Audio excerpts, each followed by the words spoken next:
sometime before this airs, I was speaking at an event called the Refuge Ruckus. It is a friend of mine that owns that company. I owe a lot of business advice and life advice to my friend Bear, as most people know him from Refuge Ruckus. So when he called me to speak at his event, I was happy to do it. And the reason I say it's sometime before this video is, if you haven't noticed yet or caught on, I don't post that I'm out of town when I'm out of town. I'm a little more into operational security in that you're not going to know when I'm out of town. I'm not posting while I'm gone. So the things that you might see popping up about me being out of town, too late. So I was speaking at this event, and it's my usual talk about trauma and rational thinking and EMDR and PTSD and the things that are my specialty, that many of you that follow this channel have come to learn. And of course, it's different for every event. I make it better for whatever audience I'm dealing with. I'm always trying to improve it, become more motivational, get more points out in more clear ways to people, depending on the audience. And just like many of the others at this one of the things that I always appreciate hearing, probably one of my favorite compliments, is when people come up and say, I had no idea that this trauma stuff and this brain stuff was happening in the way that you showed us. That's cool. I want the information out there that shows I'm getting the point across. My favorite, though, is when they follow up with, I swear that you were talking about me. Do you have a camera in my house? Do you follow me around? Because I swear everything you said is me. And my usual reply is, I'm not surprised, because I was talking about me. Yes, I have to add a lot of healing stuff to it, a lot of therapy stuff to it, because I don't just want awareness. That's a whole nother video I can make. Awareness over treatment.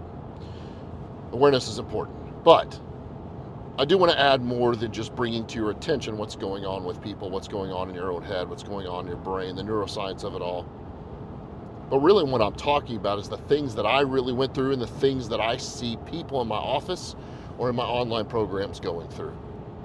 Whether it be from big T trauma, right? The things we think about, car crashes, 9/11, shootings, abuse, neglect, assaults, or what's often termed in therapy as little t trauma, which is adverse life events. Parents divorce, maybe your divorce, financial strain, didn't feel that loved as a kid, bullied maybe. They're not lesser in importance. They're lesser in acuity or frequency. They're not acute, this big giant event all at once, although it can be. So whether it comes from those, whatever events going on in people's lives, maybe sometimes they don't realize how it's going, but I'm just talking about life. I'm just talking about the symptoms that I see from people that come onto my program from those different kind of traumatic things. Maybe just don't feel like their life is going well, their marriage is falling apart, they're angry, which is one of the major things that reaches out for my programs and in my office, my traditional office. But I love that compliment. And nothing of what I'm going to say about that or the next few minutes is me trying to brag about those. Those absolutely make me keep going. So I appreciate them. But another one that I heard this week, I hadn't heard in a long time, maybe every few times I speak. And that one was, you're very brave for being willing to tell your story. You're very brave for being willing to stand up in front of a group of people that may or may not like you, that may or may not like what you represented in your life, that may or may not like the things that you've done. And some groups are that way. This one was, very like-minded people like me. The Refuge Ruckus is amazing money for Caleb House. Caleb House is a restorative place for those that have been trafficked into the sex trade.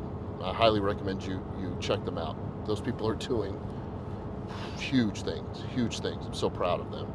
So this is very like-minded people, raising money and awareness for helping victims of pedophiles, helping victims of child trafficking. I know it's a hard subject, but this is a trauma channel. You're very brave for coming forward and telling your story. You're brave for being willing to stand up in front of people and put all this together and fight to get yourself together. That's one that I heard a couple times this weekend, and I highly appreciate that. Again, if you take this as a brag, you don't actually know me.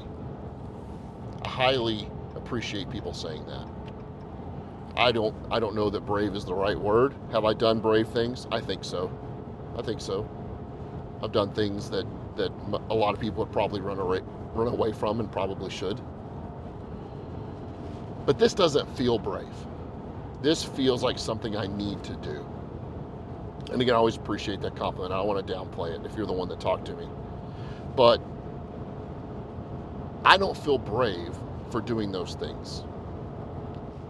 I feel fatally petrified for not doing those things. I feel petrified for the consequences of not changing. I feel petrified for the consequences of not bringing this message forward. I feel petrified for our public safety members, for our military members, for adults with childhood trauma, for those that are going through severe bouts of anger or depression. I'm petrified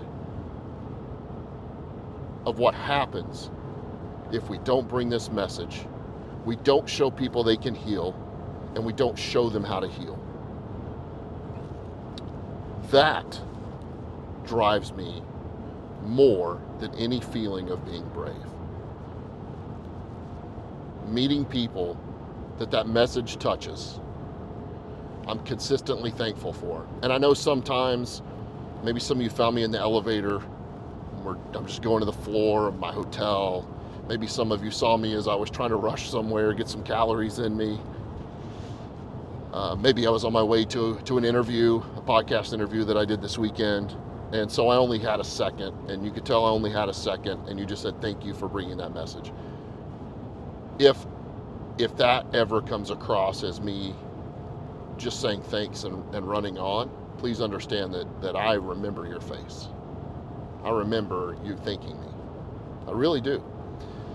And I know that sounds romantic, and I know this is going to sound romantic, but I work in a world where ridiculously companies, individuals, therapists, nonprofits will fight with each other. They're all trying to save the same kind of people. They'll all fight with each other, and there's bitterness, and there's backstabbing, and there's what I call high school gossip. And this is going to sound romantic, but this is in my head, okay? This is what helps drive me on top of those other things that I just said. My drive, my passion, my calling, if you will, in my opinion, from my Creator, take it or leave it, my calling is to stop getting type A people and victims of trauma from putting guns in their mouth and pulling the triggers.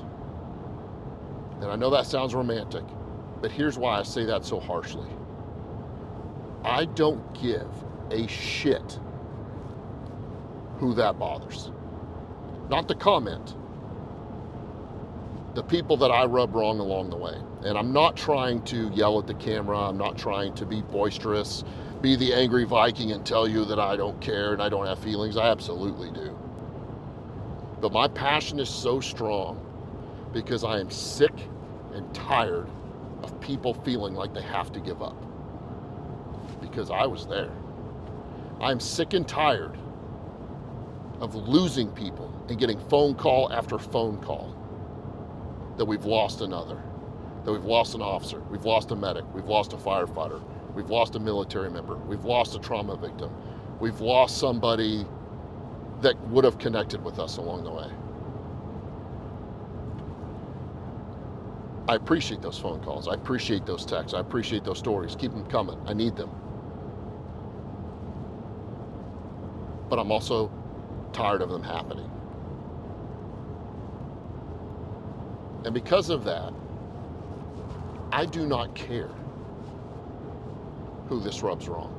I do not care if you don't like the police. Not 48 hours ago, I made a post about a very good officer friend of mine. Was a trooper for a while, became a chief deputy of an agency. I wear his bracelet all the time. I'm driving right now, so I'm not. But inevitably, anytime I make a police post, I get comments about being a bootlicker, ACAB, ACAB, defund the police. First, this is an extra note, but this is one of my new favorite things. I will tell you how to defund the police. I'll tell you right now how to do it. As fast as physically possible, defund the police. Follow 10 Commandments. Follow 10 Commandments. We won't need them anymore. Probably not realistic for some of you. Or at least for some of the people in the world. Maybe not the people listening to me. But sure enough, I make this post about a friend, and I'm so scorned by all this, or not seeing it anymore. That stuff doesn't bother me anymore. And it was ACAB. You know what that means. And what I used to reply was, nobody with a 3-number IQ actually says that anymore. But what I noticed for so long is that the people that say stuff like that, they're hiding behind a username and a picture that's not theirs. Go look at my picture. It's me. Go look at my username. It's me. It doesn't make me braver than anybody else. It does make you a chicken shit coward, but last time I actually typed that to somebody, I got banned for 90 days, so can't do that anymore. Instagram. So I don't know how this video is going to come across. Many of you have figured out that these truck talks is me just kind of having an idea and talking about it. I'm not trying to be very succinct in getting a bullet point or a message across. But I got a friend, J.A. Dudley, you need to go check out his channel. And his talks are, you can see it, him kind of thinking through stuff. So maybe that's what one of these are. If in any way it's motivational to you, though, to be willing to either A, step up and say something, do something about it for somebody, or B, get some help for yourself, maybe these 10 plus minutes were worth it. Maybe my rambling was worth it. If you don't like my message, I don't give a shit.